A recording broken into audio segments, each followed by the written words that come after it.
Bom, amigos, muito boa noite. Eu acho que essa conclusão é uma conclusão que arremata a temática que diz respeito ao tema e ao título do capítulo, O Poder do Amor, né? Enfocando, evidenciando naturalmente a figura espiritual e de autoridade moral de Cipriana, a personagem.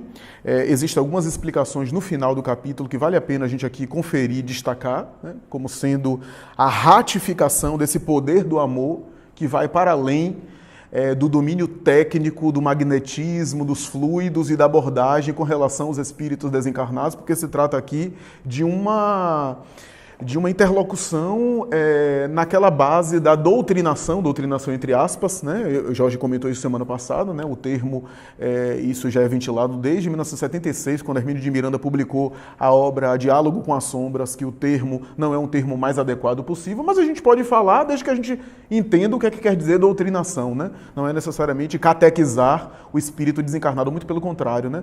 É uma espécie de abordagem, muitas vezes, de acolhimento e de... Kardec fala, né, na obra O Livro dos Médiuns e mais tarde a Gênese, né, ele fala na linguagem dele, né, era a linguagem que ele possuía e ele tentava ser o mais claro possível. Ele fala que em casos de obsessão, especialmente as obsessões vigorosas, faz-se necessário dialogar com o agente perturbador, de alguma forma tentando ajudá-lo a se esclarecer e levando como é que Kardec coloca o termo, meu Deus? Não sei se Kardec coloca o termo convencê-lo, né? Mas levando a entender o malefício do seu propósito, a fim de que ele possa abandonar o propósito infeliz de perseguição. Mas aqui o convencer não é no sentido de impor, no sentido de violentar, né? No sentido de ouvir, de acolher e de alguma forma, tentar ajudar na medida do possível, né?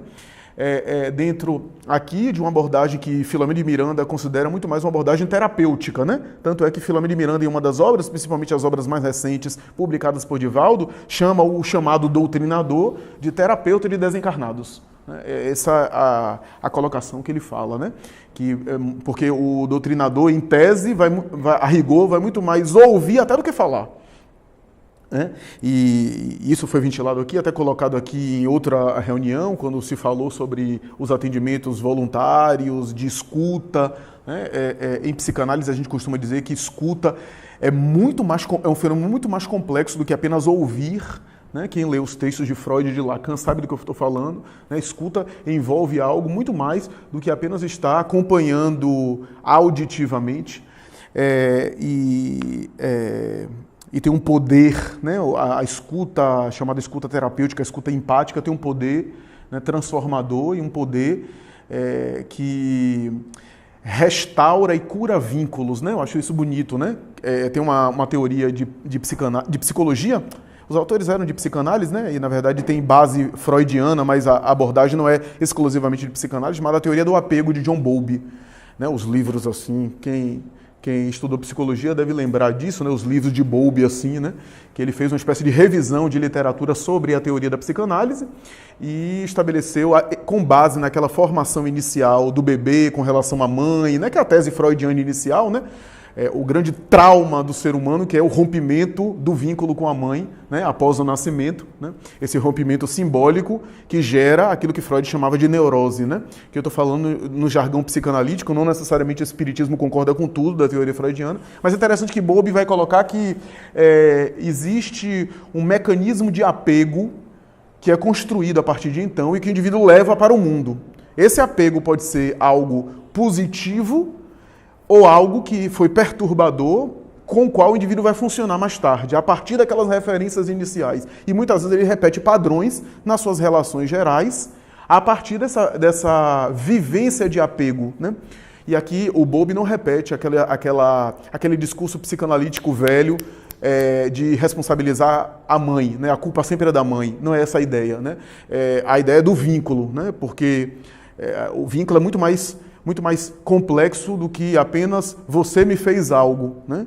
Até porque você pode me amar muito e eu não me sentir amado, que é algo, né, da interpretação que eu tenho da relação que eu estabeleço com você.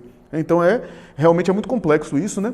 Mas o que eu acho bonito da teoria de Bowlby, para voltar aqui o tema, eu não estou desviando do tema não, para voltar do tema, é quando Bowlby fala que... Bowlby é a colaboradora dele, eu nunca lembro do nome dela, né? Mas ela foi muito importante na teoria do apego, né? Nas várias obras que foram publicadas, que existem vínculos que a gente pode estabelecer mais tarde, vínculo chamado de apego restaurador, né, que resgata aquele apego traumático que a gente teve no passado, curando a nós mesmos. Né? E aqui eu não estou falando apenas dos vínculos de atendimento, nem de psicoterapia, nem de atendimento fraterno, nem do vínculo, né? Os vínculos de atendimento, Lígia que participa, né? Mas os vínculos de maneira geral podem nos curar. Né? Alguém, por exemplo, que teve um vínculo muito perturbador com as figuras de origem de família, né? Pai ou mãe, etc. E mais tarde é pai ou é mãe. E pode, através de um vínculo positivo, não apenas estabelecer, a partir da referência negativa, um vínculo diferente e mais saudável, mas também se curar, a partir daquele vínculo, do trauma, do vínculo de apego original. Por que eu estou falando isso? Porque na abordagem da doutrinação existe também um vínculo. Né? Esse vínculo que Freud chamava de transferência, né? Ele diz que a cura, entre aspas, na psicanálise só acontece no contexto da transferência, que é aquele vínculo de confiança. Né? O terapeuta fala algumas coisas para o paciente porque está dentro desse contexto. Porque fora, talvez soaria até agressivo, soaria até assustador, mas no vínculo da transferência, esse vínculo da transferência é muito complexo, acaba-se por estabelecer, por exemplo, uma conexão de confiança, de confidência, etc., que aquilo é algo evolutivo, né? Porque não é só o que a gente fala, né? Eu posso falar alguma coisa e não surtir efeito nenhum, mas como a gente fala, em que momento a gente fala, que pode ter algum resultado. Né? Então aqui a gente tem tudo isso, mas tem mais. Tem mais, que é o que André Luiz está destacando aqui no capítulo. Primeiro, é interessante ele chamar a atenção do cenário familiar. Né? Sai do ambiente hospitalar, vai para a residência, encontra os filhinhos, né? A pergunta em relação ao pai, né? A senhora ali cuidando das coisas e numa atitude até de bom senso, evitando e ocultando a tristeza dela diante dos filhos para não atormentar as crianças, mas ela também estava muito angustiada, naturalmente angustiada, né? Uma preocupação natural com relação ao quadro, né? que se manifestava. E é interessante a abordagem de Cipriano em alguns momentos, né? O argumento e as colocações que ela coloca para o espírito, né? Camilo, né? Que é o espírito, o espírito que se tornou agora o algoz espiritual, né? E aí, em determinado momento, ela chama a atenção daquilo que até o Balata colocou em algumas reuniões passadas, né? Dos valores daquele que foi seu algoz, que agora é sua vítima, né? Pai de família, né, trabalhador, se dedicou, tem um mecanismo de fuga de trabalhar em excesso e desgastar a saúde, envelhecer prematuramente? Tem, mas também tem... não era um gozador, né, no sentido de trabalhar para oferir benefícios e apenas viver uma vida de prazeres. Né? Pelo contrário, pensava também na família nesse sentido e, ao mesmo tempo, para não ficar pensando no drama e na culpa que ele carregava, né, do mal que foi feito. Então, isso é interessante a gente pensar. E aí ela coloca, sem dúvida, Pedro cresceu no conceito dos amigos. Galgou posição de abastança material. Todavia, sabe agora, de experiência própria, que o dinheiro não soluciona problemas fundamentais do destino e que o elevado conceito que possamos conseguir dos outros nem sempre corresponde à realidade.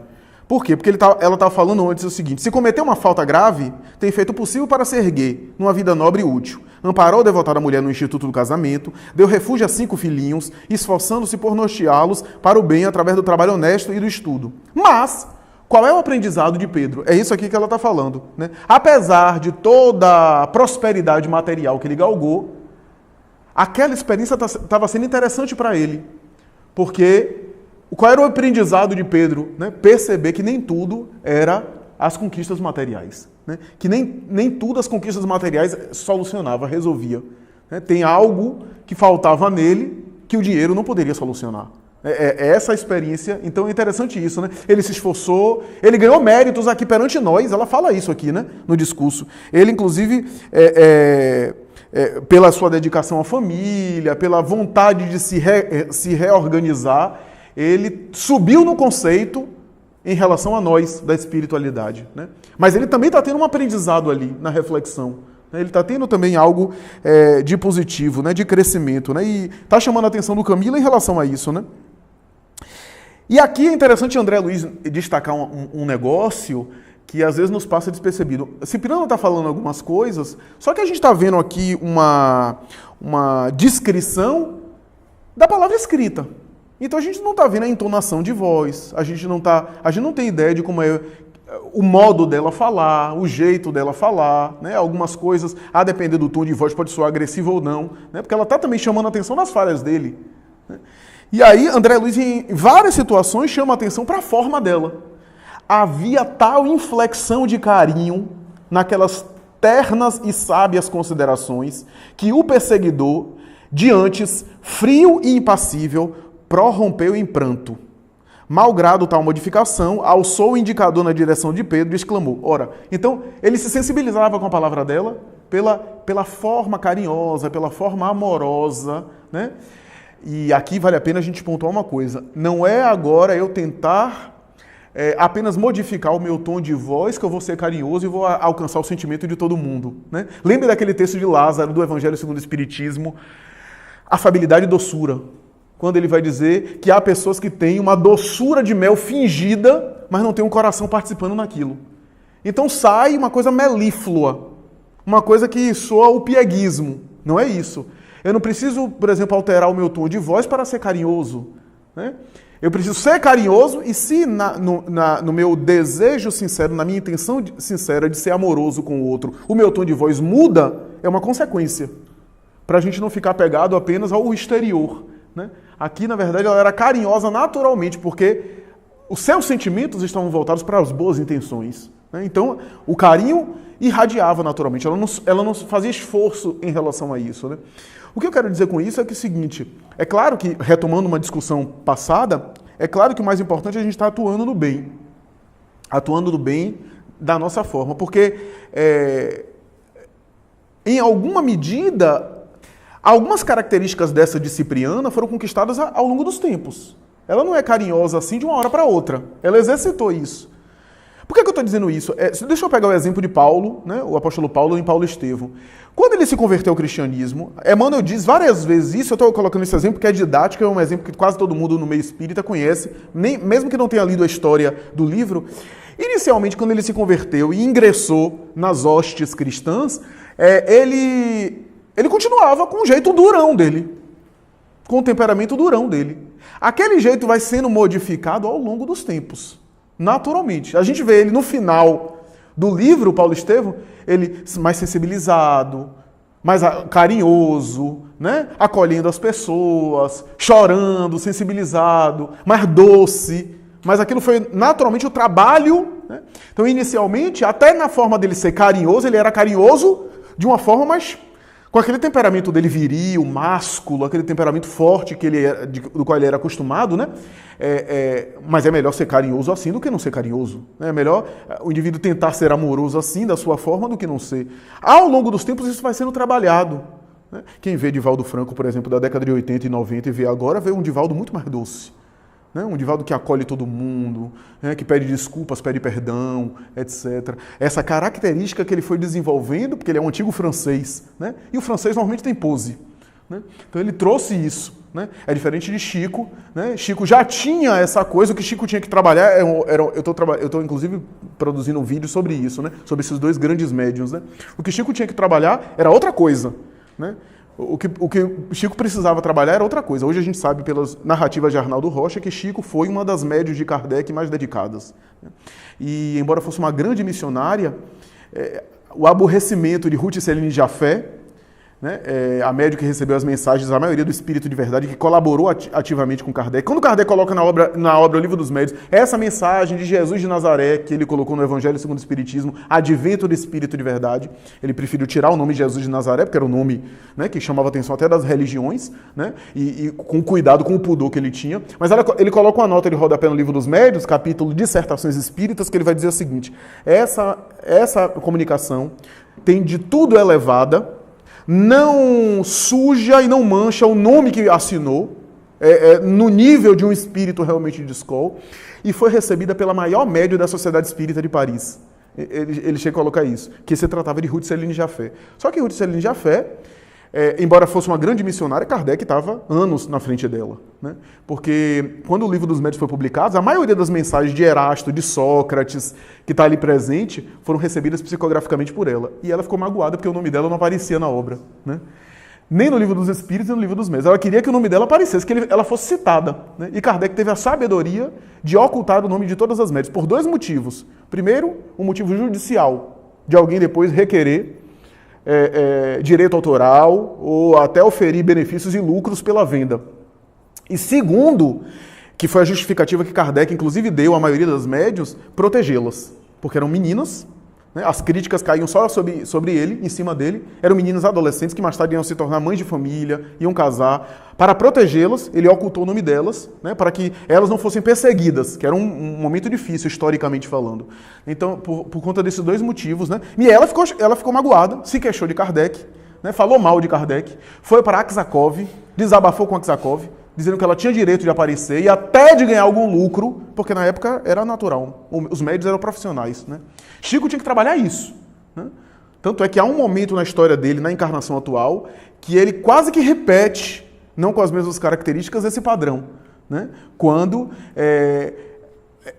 ele estava em parceria com Valdo Vieira e começou aquela coisa de intriga, de ciúme, etc. Começaram a dizer para ele que, né, outros médiuns estavam recebendo mensagens parecidas com a dele, etc. Ele ficou um pouco sentido com isso, né? Ele disse, olha, porque ele era super desprendido, mas tem uma carta dele que ele chega a dizer que absurdo. Vocês sabem que eu vivo uma vida modesta, não faço questão de nada, eu nem saio do meu lugar onde eu trabalho para me defender de nada, não me defendo em causa própria, mas isso daí é a mediunidade minha. Como é que as pessoas estão usando a minha mediunidade? Olha, é a Ruth Celine Jafé de novo, magoada, né? Só que agora ele conseguiu, né, conduzir de uma outra forma, né? Tanto é que ele não chegou a oferir nenhum benefício em relação à produção psicográfica. A gente tem esses padrões que a gente volta, né? E então esse carinho é uma conquista do espírito no exercício. Cipriana já tinha isso. Como eu já falei em outra semana, né? A caridade, o serviço da assistência social, a filantropia na casa espírita, né? O exercício do altruísmo são, vou utilizar uma expressão bem humana, né? São, sabe aqueles programas de exercício funcional, exercício de academia? São musculaturas. São musculações do espírito, para que o indivíduo desenvolva isso. Só que Cipriana já tinha o sentimento, que é outra coisa. E quando o sentimento já é conquistado, já irradia naturalmente, né? Então, é isso que acho que é interessante, né? Quem de nós, meu amigo, poderá aprender toda a significação do sofrimento? Então, aqui, quando ela começa a falar isso, né? E aí ela inclusive se coloca, né? Não apenas ela fala da importância e é um tema que talvez nós espíritas ainda não entendemos, né? Qual é o sentido da dor? Aliás, não apenas nós espíritas, a humanidade ao longo dos milênios sempre perguntou por que a criatura sofre. Qual é o sentido da criatura sofrer? Tem uma mensagem belíssima de Amélia Rodrigues que ela diz: a dor em si mesmo não melhora ninguém. Ou revolta ou amadurece, né? Porque pode tanto amadurecer quanto revoltar. Mas existe um significado da dor, para a dor e para o sofrimento que a gente ainda... Nós, pelo menos assim, na sua grande maioria, onde o instinto predomina, onde o imediatismo, onde o valor ao corpo e o prazer ainda é muito forte em nós, a gente ainda não vislumbra totalmente o sentido e a mensagem da dor, né? Claro, do ponto de vista espírita, a gente sabe teoricamente, a gente está resgatando um débito, a gente está, sei lá, alguma prova, alguma expiação, tudo bem, mas e aqueles espíritos que não têm nem prova e expiação, né? Eu acho que esse porquê, causas do passado, tem até um certo sentido lógico de coerência para a gente compreender, né? Mas eu acho que para onde, né? Nem para quê, é para onde, ou seja, para onde essa experiência está me levando, quase sempre a gente só consegue ver depois, né? A gente passa por uma coisa dolorosa, a gente acha que não vai sobreviver, que não vai conseguir levar adiante. Anos depois a gente diz, rapaz, eu sou o que sou hoje, eu tenho hoje a noção da vida, né? Eu tenho hoje uma maturidade maior depois daquela situação dolorosa que eu passei há anos atrás. Então, essa sensação de maturidade, que não é explicada pelo raciocínio, né? E ela diz, né, quem de nós, meu amigo, poderá aprender toda a significação do sofrimento? A criatura humana ainda, em geral, nesse nível, não consegue ainda. Leon Denis tem até um texto bonito sobre sofrimento, né, que ele fala de maneira poética, sobre a mensagem pedagógica da dor, né, porque a dor faz a gente despertar para coisas que estavam ignorados. A gente vê as coisas de outro ângulo, de outro foco. É o sofrimento. Tem uma outra mensagem de Caiba Schutel no livro Espírito da Verdade, por Chico Xavier, que ele diz uma coisa interessante. Ele diz assim: quando a dor do próximo não nos sensibiliza, a providência divina se encarrega de a gente passar por uma situação semelhante, a fim de que a gente possa ter uma ideia do que o outro passa, né? Aqui foi comentado outro dia sobre o luto, né? Alguém perde a mãe, né? Eu não tenho ideia porque eu não tive ainda essa experiência, né? Do luto, do perder a mãe, etc. Então eu não sei na pele como é que é isso, com relação a outra pessoa que já viveu uma experiência dessa. Eu estou dizendo que todo mundo tem que passar pelas mesmas coisas? Não. Porque senão até para a gente atender um usuário de droga, a gente teria que passar pela experiência da toxicomania. Não é isso, né? Até porque a gente passa por experiências semelhantes que nos dão o mesmo know-how, né, do que aquela experiência específica, né? Mas quando a gente é insensível, a gente desperta essa compaixão, essa sensibilidade, essa identificação maior quando a gente passa por algo semelhante, né? Então, o sofrimento tem também essas nuances, né? Desperta o espírito para áreas da sensibilidade ignoradas, né? E aí ela diz, né? Porque muitos retiram do sofrimento o óleo da paciência com que acendem a luz para vencer as próprias trevas, ao passo que outros extraem pedras e acúlios de revolta com que se despenham na sombra dos precipícios, né? Ou seja, a reação diante de uma situação dolorosa, né? O que a gente faz a gente evoluir é como a gente lida, né, com as experiências dolorosas, né? Aí eu acho que é o ponto alto desse diálogo, quando ela começa a se colocar, porque ali há um espírito que tem autoridade moral. Então ela diz: vivi igualmente na terra, e não padeci quanto devia, considerado o tesouro da iluminação espiritual que recebi do céu pela dor. Perdi meus sonhos, meu lar, meu esposo, meus filhos. O Senhor nos deu, o Senhor nos retomou.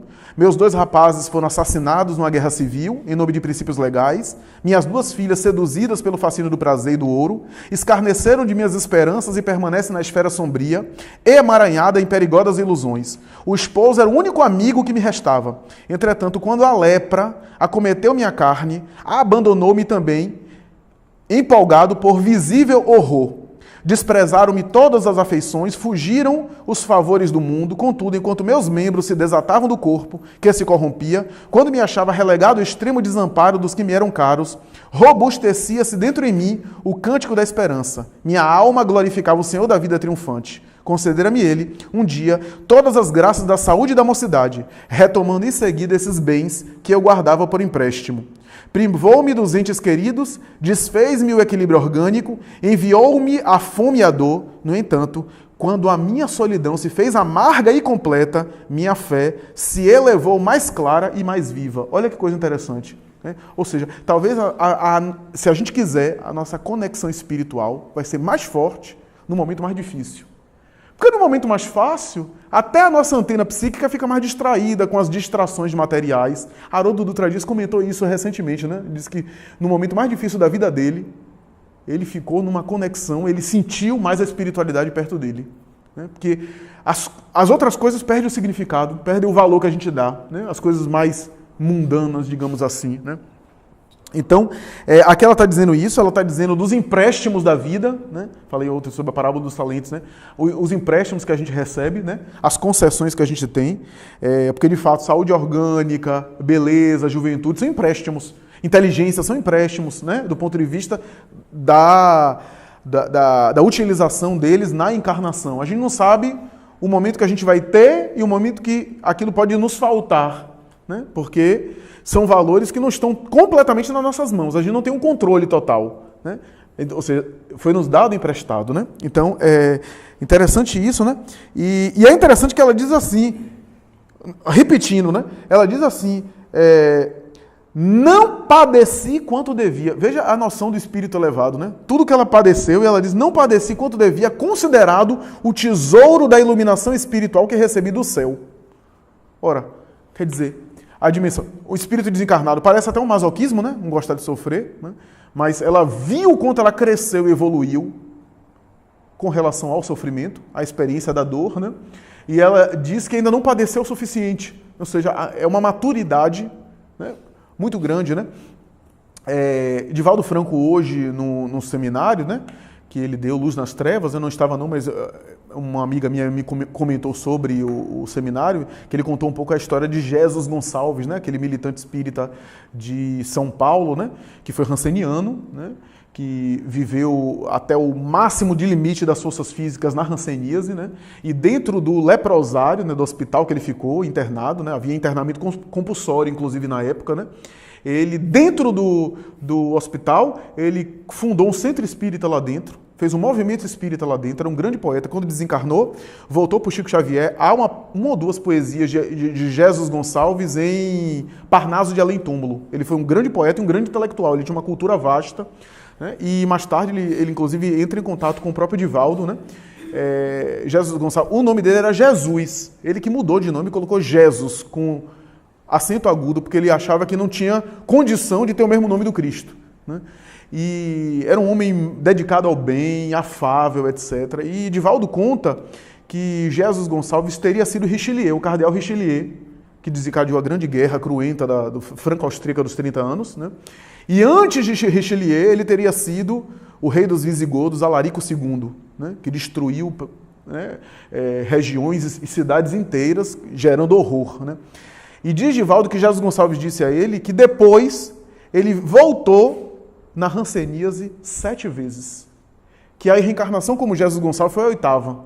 E que quando ele apareceu a Divaldo, no início lá da trajetória de Divaldo, né, na década de 30, mais ou menos, né, década de 40, mais ou menos, né, Jesus Gonçalves diz assim: eu estou pedindo a Deus para me voltar com alguma limitação orgânica, abençoada, quiçá na própria hanseníase, para me liberar totalmente da terra e não precisar reencarnar mais. Olha a visão do espírito, né? Quem é que quer ter um processo desse doloroso de hanseníase aqui nesse mundo? Ninguém, né? O bom senso nos fala que, né? Mas o espírito fora do corpo, ele tinha uma outra compreensão, né? E que ele queria, na verdade, saudar o mais rápido possível. Essas experiências dolorosas talvez acelere o progresso, né? Então, a visão, né, de um espírito desse. Quer dizer que todo caminho tem que ser dessa forma? Não. Estou ilustrando aqui um exemplo, né? Um exemplo de trajetória espiritual, né? E aqui Cipriana fala disso, mas é interessante que esse depoimento de Cipriana sensibiliza a entidade, né? Porque eu estou diante de uma pessoa que também padeceu coisas piores do que eu. E não se revoltou, não perseguiu ninguém, teve 2 filhos assassinados e não foi atrás dos assassinos, né? Teve filhas seduzidas, né? E não se revoltou com isso. O marido abandonou, teve uma doença cruel e não ficou revoltada com a vida, não ficou se queixando, lamentando e amarga. Quando o espírito desse coloca um depoimento desse, o outro disse assim: meu Deus, eu estou reclamando por coisa pequena, né? Então era mais ou menos essa ideia, porque era a autoridade moral falando, e sem nenhum exibicionismo, sem nenhuma afetação, sem essa coisa de dizer, não, sem nenhuma arrogância, né? Veja que o meu problema é pior do que o seu. Não era essa a ideia, né? Era para exemplificar: meu filho, eu também sofro, eu também padeço, eu também experimentei dificuldades no corpo, né? Então era mais ou menos essa ideia.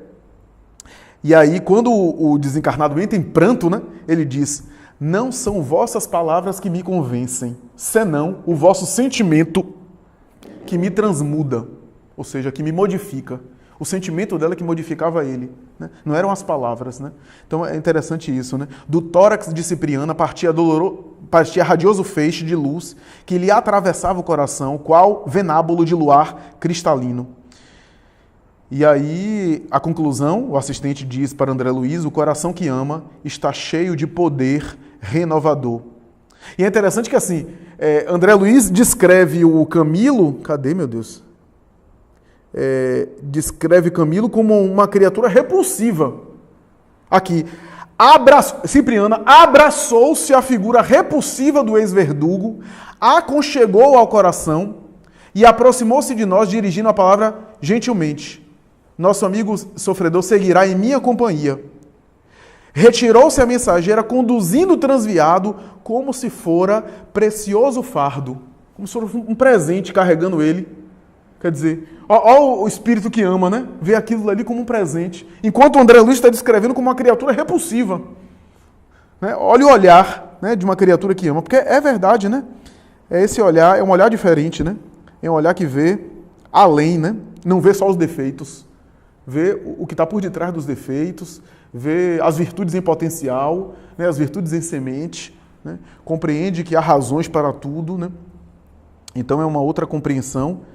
E é interessante como isso sensibiliza, né,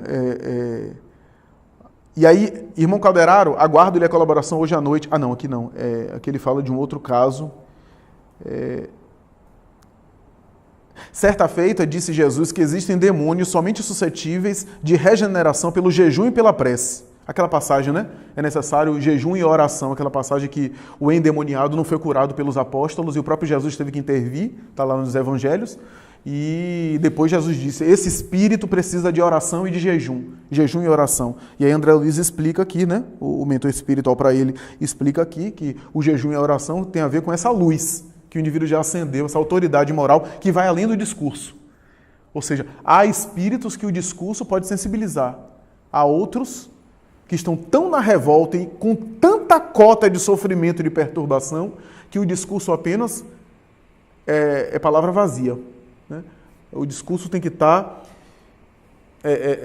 arraigado, tem que estar fundamentado, tem que estar embasado com, né, com o sentimento, né? Com o sentimento, com a autoridade moral de um espírito que vive já, né? E aí que alcança mais efetivamente. Né? E por fim, para passar aqui para a discussão, eu achei interessante o final do capítulo, quando André Luiz fala sobre o efeito da melhora, né? Você vê o doente melhorando, voltando à normalidade, acordando no hospital melhor, sensibilizado. Veja que aquela experiência toda, até de litígio espiritual que ele participou fora do corpo, a doutrinação, o diálogo e tudo, também teve um efeito positivo nele, porque ele voltou chorando, sensível, ou seja, mais modificado ainda, teve um efeito terapêutico para ele nesse sentido, né? E aí ele abraça os filhinhos, né? Os filhinhos alegres vendo a melhora dele, aquela recuperação toda, ou seja, teve uma finalidade, né? E qual foi o discurso dele?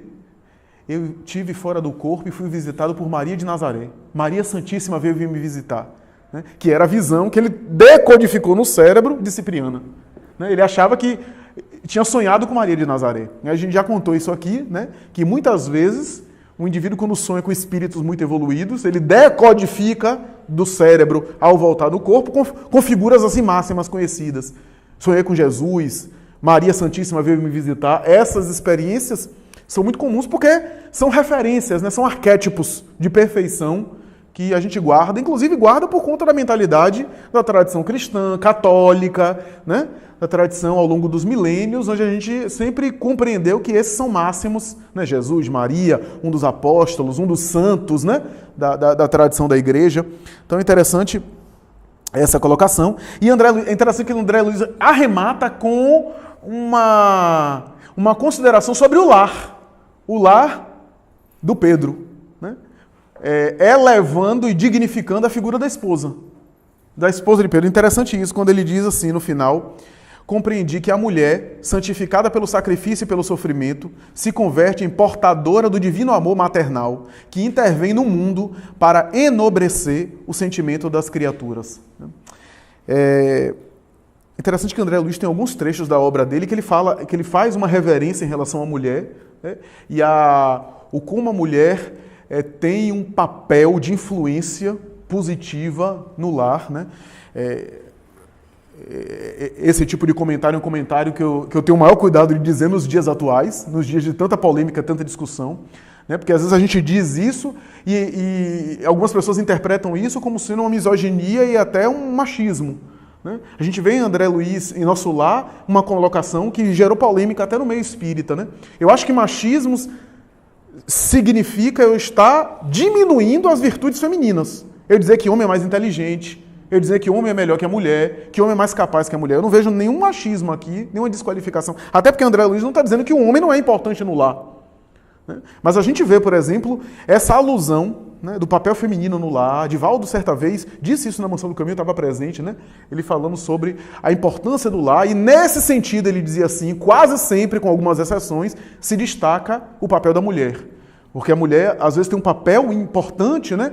E tem, digamos assim, habilidades e competências importantes nesse sentido de, por exemplo, manter a fé no lar, né? De conseguir sustentar o espírito de oração, que quase sempre os homens são mais displicentes, né? Eu não estou dizendo aqui que as tarefas domésticas são exclusivas da mulher, não é nada disso, muito pelo contrário, né? Emmanuel tem uma fala muito parecida na obra O Consolador, falando que, sobre a questão, né, da importância das figuras parentais para a criança e para a educação do futuro cidadão. E ele, novamente, ele faz uma alusão em relação à mulher. Então, nenhum discurso aqui contra o empoderamento feminino, contra a mulher trabalhar, não é nada disso aqui, muito pelo contrário, né? Mas é uma importância que a própria psicanálise, né, costuma dizer. Se a gente pegar aqui até experiências de pesquisa, veja que quase sempre, com algumas exceções, a orfandade de mãe é mais dolorosa do que a orfandade de pai. É só você investigar os lares. Quase sempre a mulher faz mais falta, né? Com algumas exceções, né? Então, é interessante a gente pensar nisso, e aqui que o Espírito está chamando a atenção para isso, né? Então, vamos agora socializar, né? Fale sobre o filho Guilherme. Sim. Ele foi importante, porque no dia que houve a aparição depois ele pediu para fazer uma oração. E no final, quando o pai dá essa coisa sobre a Virgem Santíssima, ele é quem faz a oração de agradecimento, que é uma criança. Uhum. A gente vê isso, né, Fátima, às vezes na obra de André Luiz, né? Nessa a gente viu em Obreiros da Vida Eterna também, uma criança orando por um lar, né? Não me lembro agora. O João, exatamente, o menino, né? O menino pequeno. A gente vê isso muito, né? E o como isso é considerado e é valorizado e respeitado, né? Porque é criança, é filho, é pequeno só no corpo. O espírito ali pode ter os seus méritos, os seus recursos. Novamente, a parábola dos talentos, né?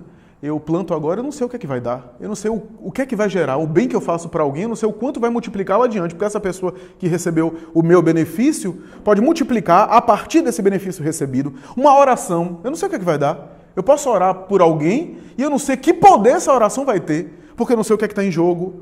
Eu não sei quais são os méritos dos envolvidos. Então a gente não tem ideia dessa força, desse poder. Então o Guilherme orando, né? Aquilo também foi importante, essa conexão com o mundo espiritual, né? essa movimentação do mundo espiritual e o quanto talvez foi importante para o próprio pai, né? Então a gente não pode descartar disso. No livro Entre a Terra e o Céu, que a gente deve estudar aqui, fala também disso, né? Um lar totalmente desajustado, Entre a Terra e o Céu. A obra toda é um lar desajustado, com brigas. A esposa foi negligente em relação à morte de um filho, né? Graças à negligência dela, ela não prestou atenção e o filho acabou morrendo afogado. Na verdade, era enteado, porque ela era filho do marido do primeiro casamento, né? A esposa do primeiro casamento, desencarnada no lar, quando viu aquilo, tomou ódio da esposa atual e começou a obsidiá-la. Olha que maravilha, que beleza, que caldo, né? E a obra fala da filha que estava magra, que estava esquálida, abatida, a outra filha orando. A obra começa assim, ela orando, e orando para a mãe, que nem tinha condição espiritual para atendê-la. Mas o sentimento, veja o sentimento dela fez com que aquela prece não chegasse à mãe, mas fosse até Clarencio, ministro de nosso lar, que recebeu pessoalmente, e a obra é para atender o pedido dessa jovem, né? Para responder o apelo dessa jovem, né? Que demorou. A obra acho que faz 2 anos, né? A obra narra 2 anos de vida familiar. Mas a resposta veio, e a solução veio. Então, se um menino de 2 anos, de 4 anos, se um adolescente ora, e tem toda essa movimentação, porque a gente acha que a nossa prece não tem recursos, né? Não tem. Maria Dolores tem um poema que ela vai dizer, né? A prece tem um poder infindo, né? Tem um poder fecundo, e sempre nós somos atendidos, mesmo quando nós não somos atendidos. Mesmo quando a gente não é atendido, a gente está sendo atendido.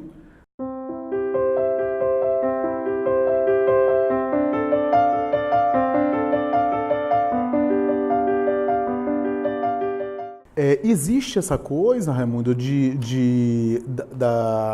da realidade espiritual perispiritual se modificar, a gente viu isso aqui em alguns momentos, intervenção magnética, né? A gente vê, na obra Libertação, a gente vê mais efetivamente a questão da alteração perispiritual e da indução magnética para a mudança, né? A transformação. Novamente, Diálogo com as Sombras narra um episódio de licantropia, né, de transformação em forma de lobo, né, que por indução hipnótica o doutrinador começou a falar, o próprio Hermínio falava para a entidade, né, não, você é o ser humano, você não é um lobo, volte, recupere a sua forma, resgate a aparência que você tem, esse autoconceito que cada um de nós tem da própria imagem. Lembre quando você era homem, quando você estava na Terra e o espírito foi, com essa indução, como se fosse uma hipnose, foi transformando, né, modificando e recuperando a forma, a aparência perispiritual, porque o perispírito é uma espécie de corpo plástico. Agora, é claro, vou utilizar a expressão de Jorge André, essa modificação é uma modificação de periferia naquelas realidades que estão alteradas e que estão modificadas na zona mais periférica, digamos assim, do perispírito. O que é que eu quero dizer com isso? Estou dizendo, por exemplo, se eu aqui me aborrecer muito, a minha realidade perispiritual e a minha irradiação muda, o meu tônus muda. Aí daqui a pouco eu saio dessa sintonia, muda de novo. Ou seja, eu estou falando de algo que é dinâmico, né? Que tem a ver com estados de ânimos, né? Momentâneos. Agora, há determinadas situações ou determinadas características que já são mais estruturais, que o espírito fixou mais. Lembra daquele exemplo da ginecologista que cometeu uma série de abortos de nosso lar? Né? Que quando o André Luiz olha para o perispírito, estava um monte de pontos negros. Cada ponto negro era um aborto que ela cometeu. Não era uma mulher abortista, mas era uma médica abortadeira, que é muito pior. Né? A responsabilidade é muito maior, porque imagine o raio de ação, né? E a responsabilidade. E aí o instrutor espiritual diz ao André Luiz, olha, essas áreas aí, de alguma forma, vão repercutir no corpo físico dela futuramente. Mesmo que ela seja resgatada e seja colocada na colônia e ela se submeta a um tratamento, a gente vai diluir parte desses processos, mas tem elementos aí que estão tão enraizados que vão se manifestar no corpo físico futuramente. Então tem dimensões que são mais estruturais que estão arraigadas, né? No caso em pauta, esse diálogo, a influência magnética pelo amor de Cipriana, e aqui vale um parêntese, né? Veja que coisa interessante, né? O movimento espírita precisa muito pensar sobre essas questões, acredito eu, porque às vezes a gente está muito preocupado com, não estou negando aqui nenhuma técnica, né? Mas às vezes há movimentos, às vezes dentro do nosso próprio movimento, de preocupar-se muito com a técnica do magnetismo, né? Tem estudos alongados, que estudo sempre é bem-vindo, né? Mas assim, um estudo que prioriza em demasia a técnica. Então tem que aplicar agora nos passos só transversais, longitudinais, passos só em determinado chakra, em outro chakra. Tudo isso é muito válido a gente compreender, porque com a técnica o conhecimento também ajuda. Mas lembremos que o mais importante aí é essa força do amor, o poder do amor. A força do amor que Cipriana tinha era o poder magnético que ela tinha. Jesus, em alguns momentos, utilizou artifícios grosseiros. Cuspir no chão, misturar terra com saliva e passar no olho do cego. Por quê? Para ele? Não, porque ia impressionar e talvez aquele ritual fosse importante para o paciente, a fim de que o paciente recebesse os eflúvios dele, tivesse fé, quisesse se recuperar. Né? Então, em alguns momentos, Jesus não utilizou técnicas profundas, porque ele tinha um recurso que era muito mais poderoso. Né? A técnica é importante, né? Mas a gente não pode também inverter a ordem de importância, colocar a técnica... Porque senão a gente vai ficar aplicando o passe maquinalmente, preocupado tanto com a técnica que se esquece do sentimento. E eu acho que a gente ainda não conseguiu ainda utilizar em total esse sentimento. Por isso que a gente fica estudando e fica querendo saber qual era a técnica que Eurípides Barçanufo, que Bezerra de Menezes tinha. Era o sentimento. Por isso que eles curavam as pessoas de uma forma, né, que a gente vê só nos textos do Evangelho, com os discípulos. Então, isso é importante a gente pontuar. Agora, essa coisa do carregar, de ser pesado, é o seguinte. Isso é importante a gente falar. Os espíritos mais sutis, os espíritos mais evoluídos, como eles têm uma organização perispiritual mais sutil também, mais leve, mais... sutilizado, eterizada, como diz Allan Kardec, eles, de alguma forma, também vivem um mundo mais diáfano e têm uma influência mais sutil no mundo mais denso. Né? Então, não é que eles não possam, porque seria dizer que os espíritos superiores, eles empobreceram o recurso deles, não. Os inferiores é que nem sempre podem subir, mas os superiores podem descer. Né? A gente vê, inclusive, espíritos muito evoluídos visitando regiões umbralinas. Né? Só que toda essa visita exige um grau de renúncia. É como eu que estou acostumado, sei lá, a atmosferas com ar puro e ter que visitar uma situação pantanosa, onde o oxigênio é contaminado, onde há uma densidade maior. Aquilo para mim é um sacrifício, mas eu posso ir. Né? É uma atmosfera mais pesada. Então é como se os espíritos, para fazerem isso, seja na reencarnação, seja visitando regiões de dimensões mais dessas, exigissem deles uma renúncia, né?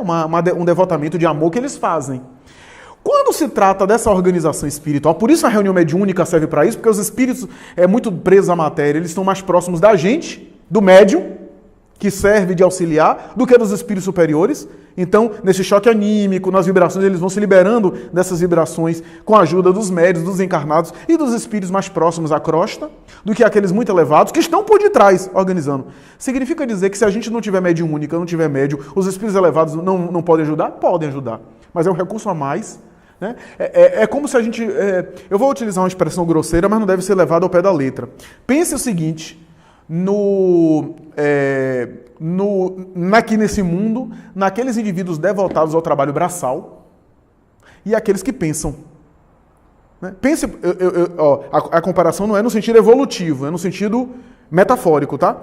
Pense, por exemplo, numa construção civil, onde tem um engenheiro, onde tem um arquiteto, onde tem quem pensou a planta e tem os operários da construção civil, que são os trabalhadores braçais, né? Que tem condição física. Né? Eu não estou dizendo necessariamente que o engenheiro no mundo é mais evoluído do que o peão. Não é isso, não. Estou fazendo uma comparação para dizer que no mundo espiritual, aí sim, no mundo espiritual, nós temos os espíritos mais sutis, mais sofisticados, e temos aqueles que estão mais próximos da crosta, que são trabalhadores braçais. Sabe onde a gente vê isso em Kardec? Quando Kardec aborda a questão das mesas girantes. E os espíritos dizem que os fenômenos de mesa girante de efeito físico quase sempre são operados por espíritos mais inferiores. E aí Kardec pergunta, mas a gente, através das mesas girantes, recebeu comunicações elevadíssimas. Aí as entidades respondem, às vezes, os espíritos inferiores eram os trabalhadores braçais das entidades que, por detrás, enviavam as mensagens, as comunicações, e eles faziam o trabalho braçal para a comunicação. Quer dizer que esses espíritos evoluídos não podem? Claro que podem, mas exigem mais dele, há um esforço maior. E se tem como contar com colaboradores, o outro faz. Eu vejo assim, a gente, é difícil a pessoa dizer, eu sofro porque eu sou abençoado. A própria cultura, a educação nossa, a cultura que a gente vive, às vezes quando vê alguém passar uma dificuldade, é como se fosse um castigo, né? Ficou doente, aí eu quero que você fique, quando quer um mal a alguém, às vezes deseja até que a pessoa fique doente, como um castigo. Quando a gente, vamos dizer, dentro dessa visão, a gente tem que mudar a nossa visão de sofrimento, para considerar que é um abençoado que sofre, né? É interessante isso, né? Como muda, né? Eu acho que uma das... A visão daqui nossa é diferente da dele. E você falou que aquele que disse que veio 5 vezes querendo vir com aquela doença de Hansen, né? Uhum. Aí ele pedindo para vir, porque ele tem essa visão lá diferente da nossa. Quem é aqui que vai dizer eu quero ficar com essa doença?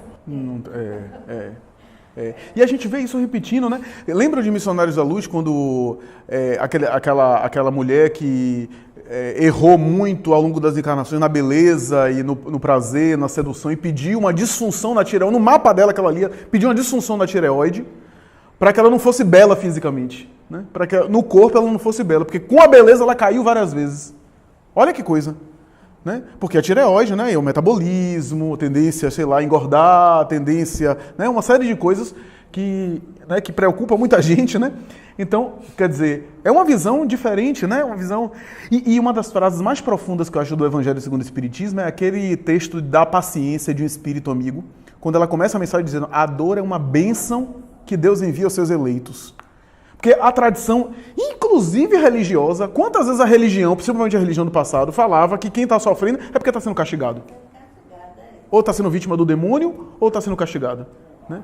E a visão, quer dizer, claro que nem toda dor é bênção dos eleitos, né? Porque tem gente que está sofrendo por ódio, sofrendo por sentimento de vingança, né? Mas há determinadas experiências que são aquela da bem-aventurados os que sofrem porque serão consolados, né? Determinadas experiências dolorosas.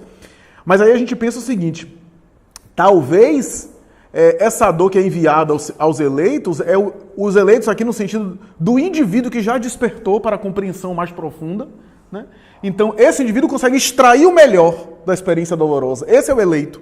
Ou seja, o que significa dizer... Veja que as bem-aventuranças de Jesus eu sempre digo que as bem-aventuranças de Jesus, as 12 frases do Sermão da Montanha das Bem-aventuranças, é que nem videogame. Quanto mais passa de fase, mais difícil fica.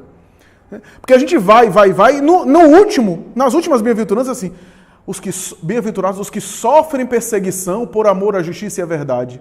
Os que padecem perseguição por amor a meu nome. Quer dizer, talvez a gente não tenha nem condição, a gente nem mereça sofrer por amor ao nome, ao ideal, né? Falta ainda a gente, né? Porque talvez esse seja o coroamento. O coroamento. A gente vê isso na vida dos grandes homens e mulheres, né? Eu estava comentando sobre a parábola dos trabalhadores da última hora no grupo do Sheila, né? O grupo do Evangelho, e eu comentei que assim, a parábola fala do trabalho de uma vinha. E na cultura hebraica, a ideia do trabalho da uva para a vinha, né, para o vinho, para a produção do vinho, era um trabalho que era comum, conhecido, né? Toda a cultura hebraica tinha o vinho como uma bebida que era usada, inclusive, nas famílias, né? E é interessante porque o próprio Kardec, na cepa do Livro dos Espíritos, coloca que ali estaria o emblema do Criador, onde o bago, o galho e a uva representa a matéria e o líquido o espírito, ou seja, a produção, o resultado final seria o espírito, porque aí o espírito diz assim, porque só com o trabalho do corpo é que o espírito evolui, que o espírito cresce.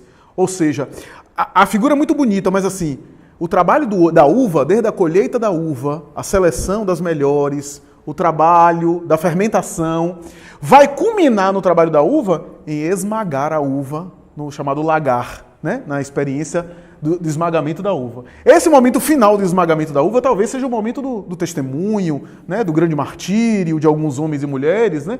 Que não precisa ser necessariamente de uma morte física violenta. Pode ser um martírio interior, um martírio pessoal, né? Uma superação, porque há determinadas mudanças interiores que são sofridas, né? A superação de um orgulho, de um egoísmo, às vezes é sofrimento. Eu queria mencionar o seguinte, sobre esses espíritos que André nos menciona aqui, a Cipriana, Calderaro, tem uma passagem, tem uma palestra de Haroldo Dias, que ele fala que existe na Revista Espírita um comentário sobre esses grandes espíritos, que ele diz assim, ele começa a palestra assim, você sabe o que são aquelas coisas que a gente chama os anjos sublimes da espiritualidade? Esses anjos, conforme uma mensagem de um espírito, ele não dá muito detalhe, eu acho que eu vou procurar em todas as revistas espíritas para ver se eu acho, que ele diz que esses anjos existem, diz que são pessoas, porque aqui a gente vê, por exemplo, às vezes o Calderaro não conseguiu equilibrar alguma coisa de um espírito, ou então a Cipriana teve que vir para demonstrar mais amor, ou não sei o que, sempre tem alguma coisa. Ele diz que esses espíritos, esses anjos existem, que eles são tão iluminados que não dá para a gente descrever, que inclusive se eles vierem à Terra por alguma missão, ele fala isso, eles não cairão, eles não serão tentados a nada tentará eles vão ter uma vida completamente sublime na Terra, só para ajudar os outros, e não cairão. Então a gente vê assim, por exemplo, a gente nota a vida de Divaldo, né? Como ele conseguiu manter aquela ética dele durante toda a vida, né? Inclusive, teve um grande artista em São Paulo que fez as mãos dele em 4 situações em latão. E ele, na hora que falou, na hora que recebeu esse presente, ele disse, não, mas eu não sou digno de receber isso. Quem seria digno? E eu ofereço nesse instante a uma pessoa que nunca recebeu umas mãos de latão, foi Chico Xavier. Porque Chico Xavier Chico Xavier fez tanta bondade com as mãos e nunca recebeu nenhum tipo de uma homenagem que engrandecesse ele, né? Então, assim, mostrou 2 vezes a grandeza dele, Divaldo, ali, né, no recebimento do presente e na doação. Então, eu queria dizer assim, que a gente, como a gente já se emociona aqui com a presença desses espíritos que saem luz do tórax, que saem, que são assim, deve ser uma coisa impressionante realmente, de a beleza, mas que existem espíritos ainda superiores que nos fogem ao nosso conhecimento. E eu vou ver se eu acho no livro espírita essa mensagem. Seu comentário é bastante interessante, importante, Suzana. Bem rico, né, e bem feliz. Primeiro porque essa questão do ser infalível, né, eu lembro do texto da revista. Tem um texto que é Os Messias do Espiritismo, que fala um pouco disso. Eu tenho outro texto falando sobre os Cristos, né, que está na Revista Espírita, e que é um pouco do desdobramento daquela questão 100 do Livro dos Espíritos, escala espírita, que fala sobre a evolução, né, espírito imperfeito, espírito superior, espírito puro, né, espíritos bons, espírito puro, que na verdade é assim, o mergulho no corpo para qualquer espírito é uma viagem relativamente insegura, porque você não sabe o que é que vai dar. Mesmo aquelas entidades muito evoluídas, via de regra, a gente vê isso. A gente vê Alcione, né, em Renúncia, que ela em Renúncia sabe que o início de Renúncia é ela estar em Sírios, uma comunidade espiritual para além da Terra, né, já sublimou os processos dela, da vida, da vivência no planeta, né, mas o amado dela, que vinha se complicando ao longo dos anos, ao longo das encarnações, continuava complicado no planeta, ia encarnar, e ela, por amor, queria reencarnar junto dele para ajudar ele, né? Quem leu a obra sabe do que eu estou falando, que a obra toda é em função desse enredo, né? E que o instrutor espiritual dela, alguém da hierarquia maior, né, que assessorava ela, chamou ela e disse assim: você sabe o que você está pedindo? E há uma frase que é curiosa de Emmanuel, que ele coloca, que ele diz assim: tem muitos que querem sair daqui e reencarnam na Terra. Nesse momento, principalmente, um momento muito turbulento, era o período das guerras religiosas, católico contra protestante, era um período de pestes, né? Tem muita gente que sai daqui e reencarna e não voltam, porque se comprometem e ficam. Parece uma involução, né? Mas não voltam. Então você sabe o que você está pedindo, né? Você desfruta aqui de um bem-estar, né? Você vai mergulhar no corpo, a influência da matéria é muito grande. A gente vê um Francisco de Assis mergulhando na matéria, como eu já falei aqui, e antes da missão grandiosa, né, ele se perturbou um pouco antes, né? Ele teve ele foi boêmio, né? Teve uma vida um pouco, eu estou dizendo no início da juventude, né? Antes de despertar para a missão dele, né? Teve uma vida um pouco assim licenciosa, né? Participou de algumas experiências assim de hedonismo, inclusive do campo sexual, né? Hedonista, né? Até que despertou e aí virou o santo que foi, porque trazia essa bagagem. Era João Evangelista, né?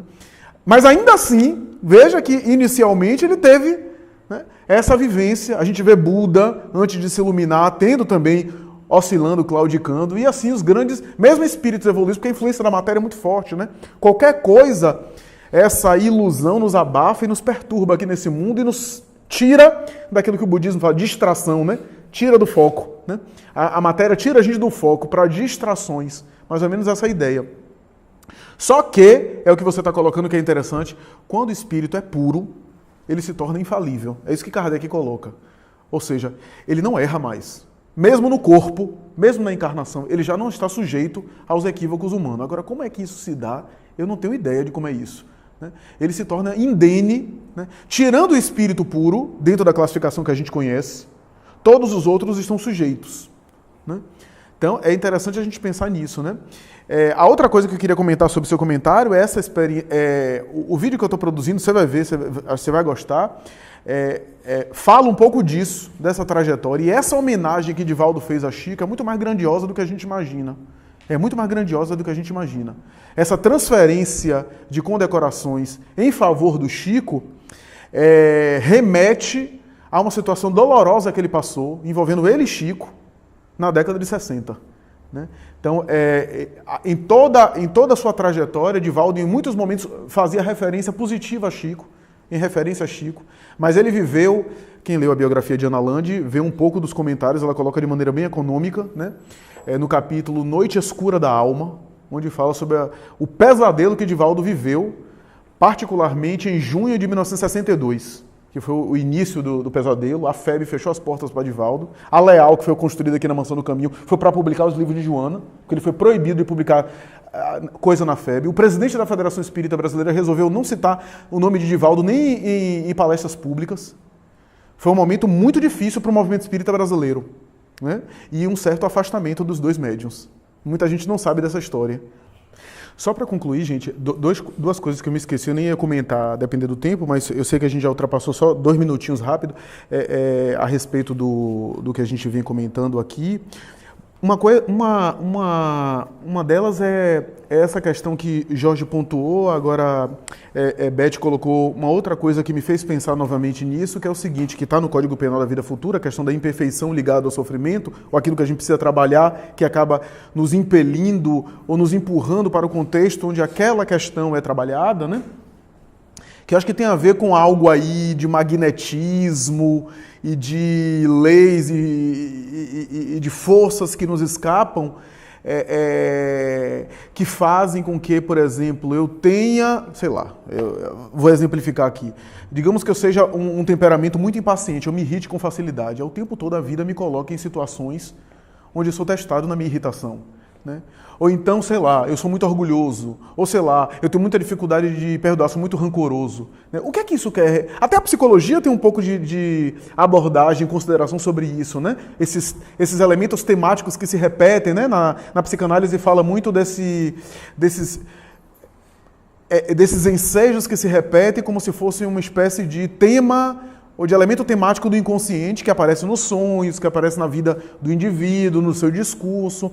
Mas eu acho que espiritualmente, né, e na visão espírita a gente entende um pouco mais, talvez seja até melhor para a gente entender, no sentido de que não é necessariamente porque Deus ou a divindade ou a providência, os espíritos estão preparando para nós, né? Mas é como se a nossa alma tivesse um mecanismo que nos empurrasse para aquela circunstância, para aquela situação, onde aquelas imperfeições são trabalhadas, né? Onde essas situações acabam sendo convidadas, né, a serem colocadas em teste. Daí prova e expiação tem a ver com isso, hein? A avaliação, a gente está sendo aferido, né, nesses valores, né? Passando ou não nos testes e repetindo ou não as experiências, né? Então, isso é uma coisa interessante. E a outra coisa que me passou despercebido, principalmente depois da fala do Raimundo, eu ia comentar, algumas outras pessoas já comentaram, o próprio César comentou isso, que eu achei muito interessante, que é o seguinte: naquele trecho que a gente comentou aqui do Pedro e do Camilo, e que um estava pesado ou não, o que eu acho interessante é o seguinte: o antigo algoz, que foi o responsável pela morte do Camilo, estava em situação melhor do que o outro, que foi vítima, mas o que ele fez depois disso gerou nele, né, tornou ele pior, colocou ele em situação pior. Ou seja, se ele tivesse reagido de outra maneira, ele teria ascendido. É uma das coisas que a gente às vezes fala aos espíritos em processo de obsessão. Se você, na condição de vítima, tivesse tomado outro rumo, tivesse adotado outro tipo, você estaria hoje numa situação muito boa, estaria hoje em uma plenitude. Mas você, ferido, resolveu reagir de uma forma que não apenas igualou-se ao seu inimigo, como em alguns momentos tornou você pior. Porque, afinal de contas, o indivíduo foi adiante, né, fez outras coisas, procurou se recompor, evoluir, procurou viver experiência, e ele ficou paralisado, congelado no tempo, se vingando, né, e fazendo mal, e se atormentando. Então, veja que coisa interessante, né? Porque a gente só pensa, né, no obsidiado, que está pagando o débito, que fez por merecer, né? Mas o obsessor, a antiga vítima que se tornou obsessor, ao reagir dessa forma, tem sentimentos iguais, e em alguns momentos até piores, né? E acaba se perturbando mais.